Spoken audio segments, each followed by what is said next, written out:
happiness and Rio. The beaches that are strewn with pearls. The tropic breeze is always blowing. And so we here do the girl. Hi guys, this is Gangreene Tea. If it looks like I have a hunchback, it's because I'm leaning over my bed. I don't have a fancy TV tray like I used to. I went to the doctor's office today to get a start on what I like to call Operation Sinking Boat, where a whole bunch of doctors are paid by my insurance to find as many things wrong with me as they can and fix them in as little time possible. Kind of like those game shows they used to have on Nickelodeon, only with more blood tests. I managed to make it to my appointment only 5 minutes late, despite leaving an hour early, because my mom believes that her GPS is trying to get her lost on purpose, and won't listen to its directions. Why she still leaves it on, I don't know. After some hustle at the front desk, I was seen almost right away, and I got to try to explain exactly how excruciating the pain in my arm was to two different people. I don't know if you've tried to explain any kind of feeling to anyone before, but even for me it's hard to do. I always have to start with, it kind of feels like, followed by some kind of analogy that you don't ever really want to have anywhere near your body. Like, it kind of feels like someone is driving a wedge into my bone with an axe like they do to split firewood. Or it sort of feels like someone twisted my whole arm behind my back, held it there for 2 hours, and then let go and started hitting my wrist and elbow with a hammer. My mom was convinced that I had carpal tunnel syndrome, which is that thing you get from using the computer or masturbating too much.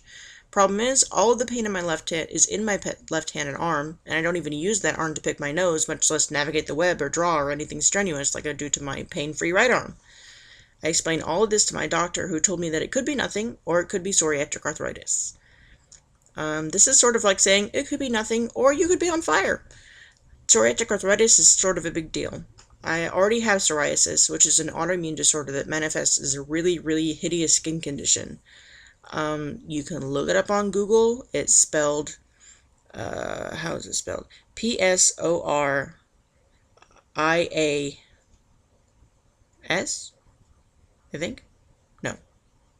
Sorry. Psoriasis, psoriasis. You see commercials for it, Enbrel and stuff like that, which is an immunosuppressant, which I'll get into in another blog post. Anyway, psoriatic arthritis is another facet of the disease, with the cells in your joints attacking themselves instead of the ones in your skin. I don't mean to sound like a pessimist, but at 25, it just isn't something I really want to have to go through, especially if it means a lot of pain like what I had the other day. So Doc referred me to a dermatologist and ordered a lot of blood tests that I have to fast for. She switched up my antidepressant meds, put me on Flonase for allergies, and told me to come back in a week to see if I died or not. In the meantime, I have to make up a list of different specialists that I need to see, including an allergist, because my mom is insisting that I'm allergic to everything I eat, and that's why I'm fat and miserable. At this point, I'm willing to try anything, really, but it's hard to believe my mom's anti-gluten campaigning when 10 years ago, she swore that it was dairy that was making me sick, and 5 years before that, it was sugar. And yes, I could cut out all sugar, dairy, and gluten from my diet, and I might get healthier, but I definitely would not be happier eating the nasty-ass gluten-free bread she's got.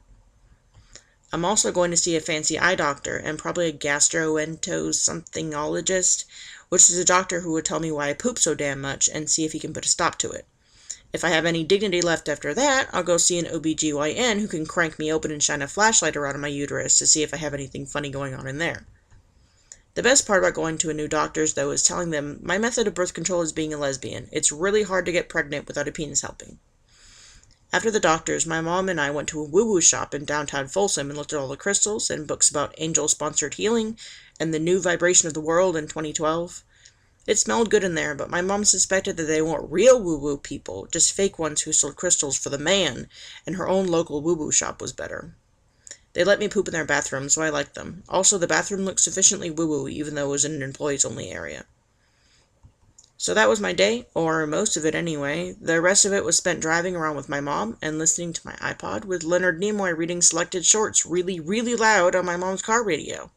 I'll let you know next time something exciting happens. Until then, this is Gangreene Tea, signing off.